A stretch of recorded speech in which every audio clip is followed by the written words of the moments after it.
Dobry den, bonjour à toutes et à tous, une vingtaine de minutes en compagnie de la rédaction francophone de Radio Prague International. C'est tout de suite maintenant, avec d'abord la porcherie industrielle sur le site d'un ancien camp de concentration. Ce fut la triste réalité pendant des décennies à Lety, à une centaine de kilomètres au sud de Prague. Grâce aux activistes locaux et à la pression internationale, cette porcherie va être enfin détruite à l'endroit où plus de 300 Roms sont morts et d'où des centaines d'autres ont été déportés vers les camps de la mort nazie. Ce symbole de l'anti-tsiganisme a enfin commencé à être démoli lundi par les bulldozers, tandis qu'une cérémonie symbolique était organisée vendredi dernier.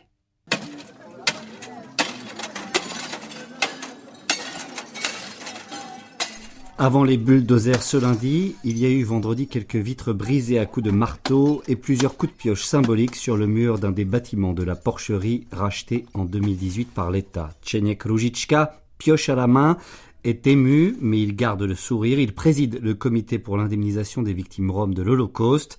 Des membres de sa famille sont morts dans ce camp de Lety, qui était surveillé par des gardes tchèques sous l'occupation nazie il y a 80 ans. Ta moje máma mě to tenkrát až do toho 97. nechtěla říct. Quand ma mère m'a raconté ce qu'il s'était passé ici, il était impossible pour moi de laisser cette porcherie. Elle ne me l'a pas dit pendant très longtemps de peur que je m'engage trop.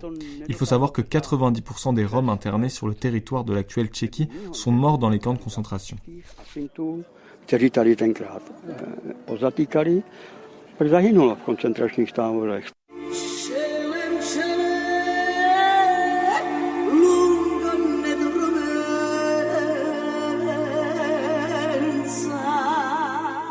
Čeněk Růžička est sans doute la personnalité qui a le plus contribué à mettre fin à cet outrage à la mémoire des victimes, 80 ans, presque jour pour jour, après que le camp de Lety a officiellement été catégorisé comme camp tzigane par les autorités du protectorat de Bohême-Moravie. Pendant des années, les cérémonies d'hommage aux victimes roms, le 13 mai, se déroulaient quand la ventilation était coupée à cause de la puanteur de cette porcherie construite sous le communisme dans les années 70. Ce fut à peu près à la même époque, dans les années 70, qu'un historien tchèque, Ctibor Netchas, a commencé à publier dans des revues spécialisées des articles sur l'internement des Roms dans les pays tchèques, à Lety comme à Hodonín ou Kunštátu. Ces écrits sont restés très peu relayés jusqu'à la révolution de velours. Ce sont ensuite des étrangers, l'américain Paul Polanski et l'allemand Markus Pape, qui ont écrit sur le sujet et sorti la Tchéquie de la léthargie pour le travail de mémoire sur ce lourd passé. Les anciens dissidents arrivés au pouvoir sont ensuite montés au créneau. Le président Václav Havel se rend en 1995 sur les lieux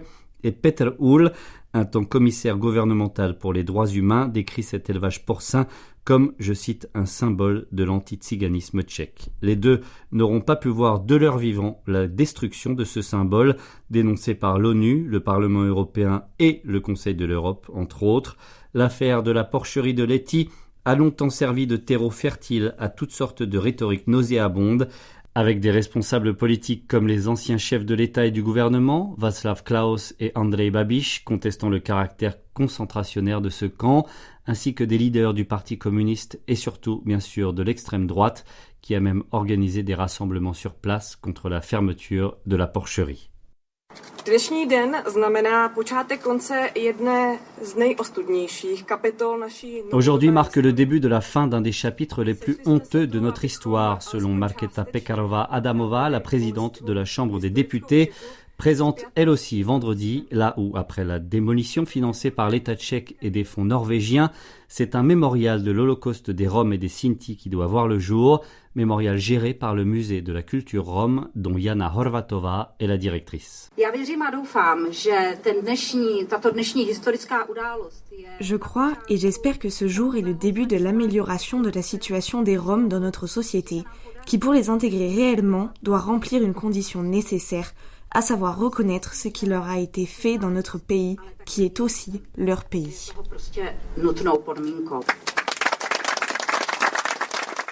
Pas plus tard que la semaine dernière, le maire de Poděbrady a entamé sa campagne électorale avec des remarques racistes contre la minorité rome, minorité qui représente aujourd'hui environ 3% de la population tchèque.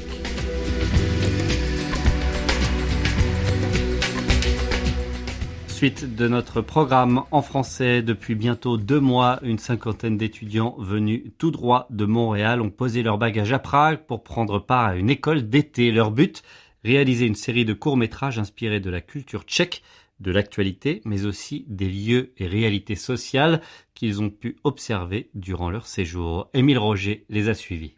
Silence, moteur et action, ou plutôt Ticho, motor a akce. C'est probablement ainsi que la cinquantaine d'étudiants québécois commencent désormais leur tournage.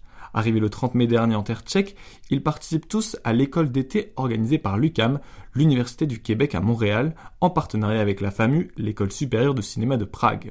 Ce programme, qui célèbre cette année sa 4e édition, accueille des étudiants en communication avec des parcours axés sur le cinéma, la télévision, la production et même depuis cette année sur le théâtre. Ce voyage dans la capitale tchèque constitue pour beaucoup d'étudiants une première longue expérience à l'étranger et c'est ainsi l'occasion pour eux de s'ouvrir à de nouveaux horizons et de se frotter à d'autres réalités, comme le confie Éloi, un des étudiants de cette école d'été. Je pense qu'à l'intérieur du bac, on finit par travailler toujours avec les mêmes, comme nous dans notre cours de cinéma, on travaille toujours avec les mêmes 25-26 personnes, puis on travaille toujours dans un contexte, c'est toujours Montréal centriste un peu, on doit tourner dans des lieux à Montréal. Il finit par avoir une certaine redondance parce que veux pas, tu travailles avec le même monde, puis tu travailles dans le même territoire. Fait que de venir à Prague, fait quelque chose d'excitant de dire, hey, ça fait 3 ans que je suis toujours avec les mêmes personnes, puis là maintenant je vais rencontrer d'autres collaborateurs dans un lieu qui est totalement inconnu, t'sais. C'est rare que tu vis ça dans ta vie où est-ce que tu repars un peu à zéro d'une certaine façon. Tu rencontres du monde pour la première fois puis tu apprends à découvrir leur univers créatif. Au-delà de nouvelles rencontres et de la découverte de nouveaux lieux, les futurs cinéastes se sont aussi familiarisés avec le cinéma tchèque.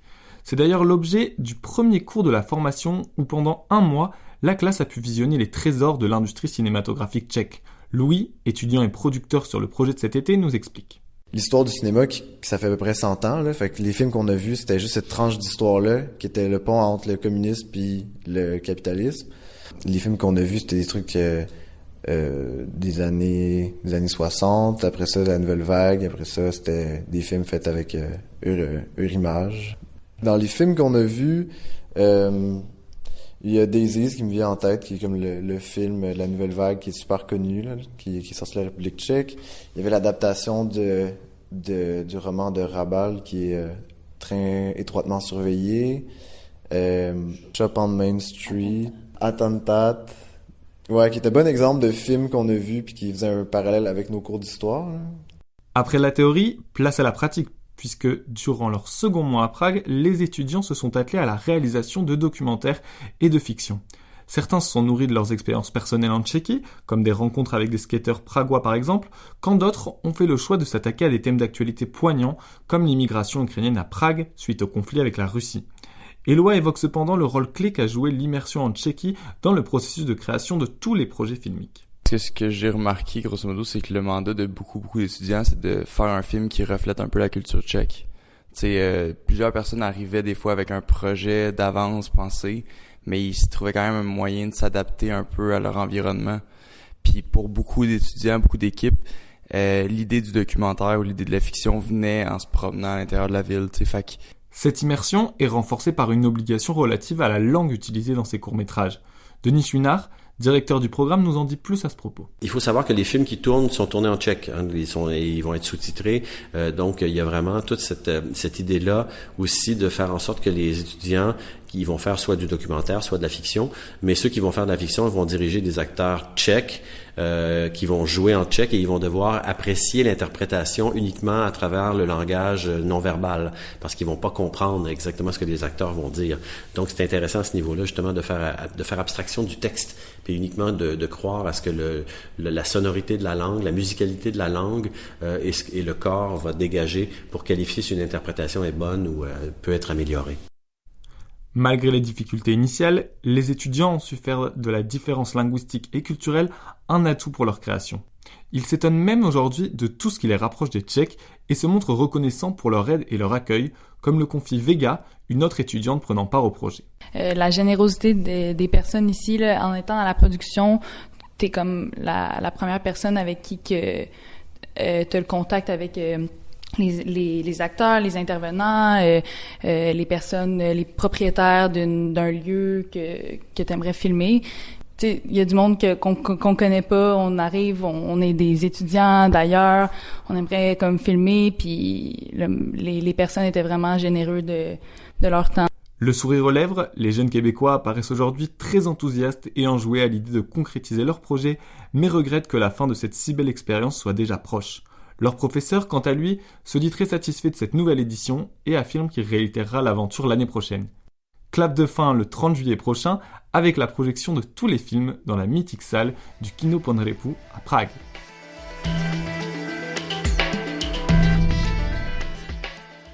On passe du cinéma à la photo. Fedora Parkman est chercheuse en histoire de l'art au CEFRES et spécialiste de la photographie tchèque au temps du socialisme, de la photographie tchécoslovaque, au micro de Mylène Garin.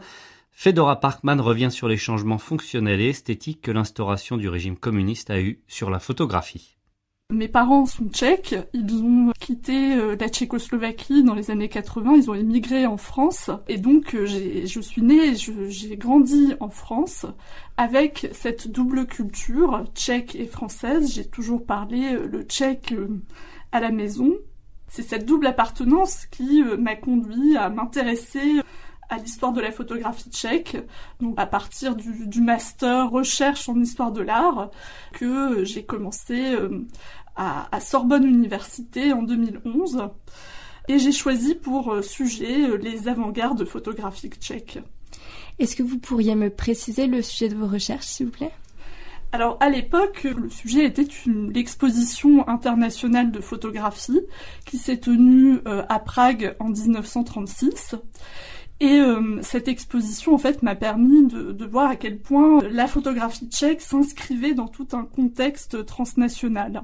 Et de fil en aiguille, j'en suis arrivée au sujet de ma thèse, qui porte sur les transferts artistiques France-Tchécoslovaquie durant l'entre-deux-guerres. Et enfin, j'en arrive aujourd'hui à une période plus récente, donc après 1948, à m'intéresser au réalisme socialiste dans la photographie en Tchécoslovaquie et à ses liens avec d'une part l'URSS et d'autre part les pays du monde occidental. Vous nous parlez de transfert entre la République tchèque et la France en photographie. Est-ce que vous pourriez m'en dire un peu plus sur la nature de ces transferts ?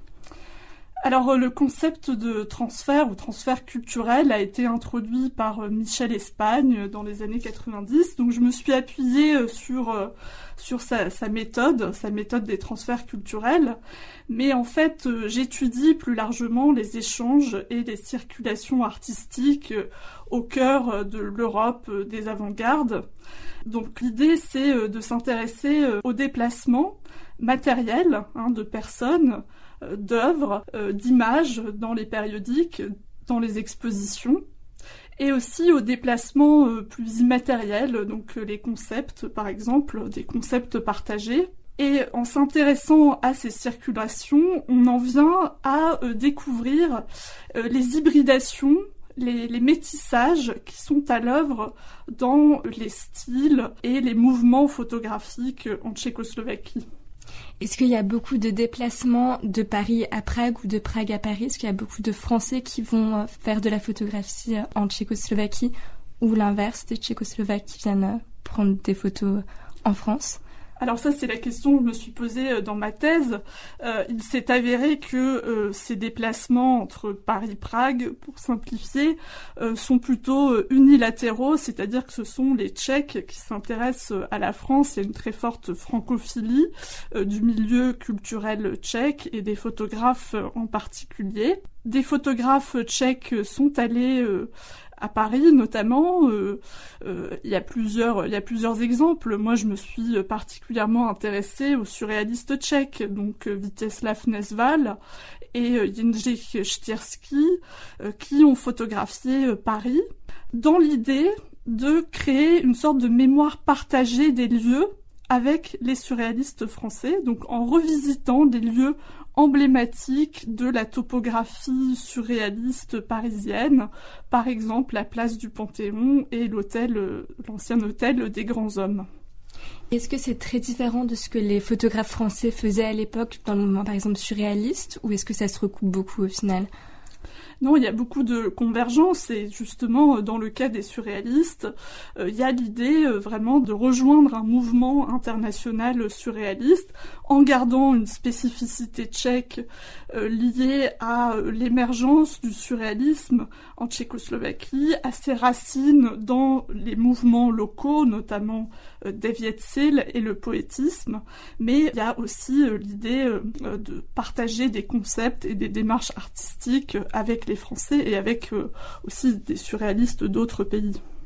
J'imagine que le surréalisme en Tchécoslovaquie est aussi une réaction au réalisme socialiste.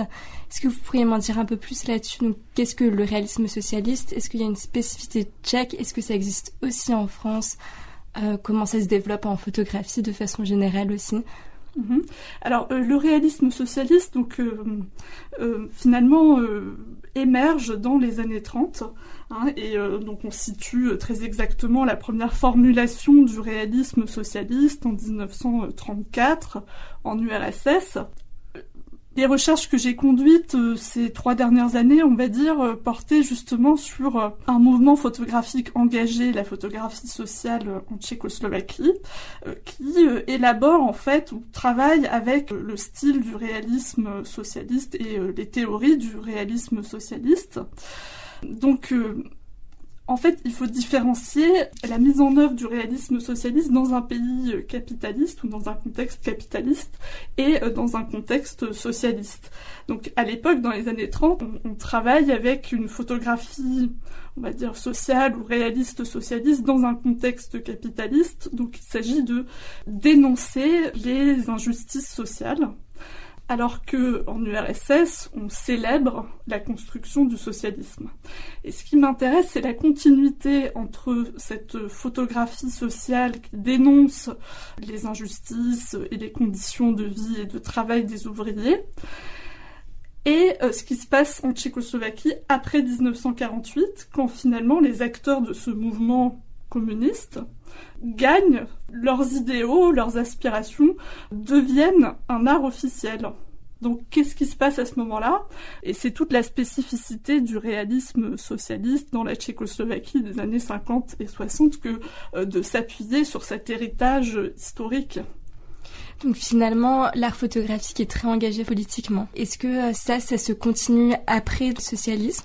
Après 1989, il y a au contraire un fort rejet de cette idéologie et de ce style, de cette doctrine artistique, d'où aussi le vide historiographique qui s'est créé et qu'il faut aujourd'hui combler en abordant ces sujets de manière dépassionnée, en cherchant à comprendre quelles étaient les idées de ces acteurs, comment ça s'articulait avec les institutions officielles et de faire face tout simplement à cette idéologie de façon objective. En tout cas, on va s'efforcer de garder une certaine objectivité historique. Le réalisme socialiste a existé en France dans certains arts. Est-ce que c'est aussi le cas en photographie ou très peu finalement? Le réalisme socialiste, on le connaît surtout en peinture, c'est là où il a été le plus étudié. En photographie, beaucoup moins, même s'il y a eu des recherches entreprises récemment, notamment avec l'exposition Cold Revolution à Varsovie en 2021. En tout cas, en Tchécoslovaquie, il y a très peu de recherches. Je peux citer les recherches de Tomáš Pospiech ou Lukáš Bartl, qui s'occupent de cette période, mais qui ne travaillent pas directement sur ce style officiel du réalisme socialiste. Donc je crois qu'il y a encore matière à faire des découvertes. Fedora Parkman, merci encore de votre participation et d'avoir répondu à toutes nos questions. Merci beaucoup.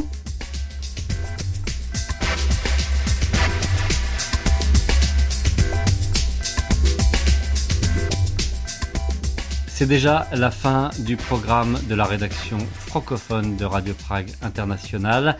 Merci à toutes et à tous de votre attention. Pour retrouver l'actualité tchèque en français, notamment l'actualité sur les feux de forêt dans le pays, c'est sur notre compte Twitter @RadioPragueFR. Je vous souhaite une très bonne semaine à Prague.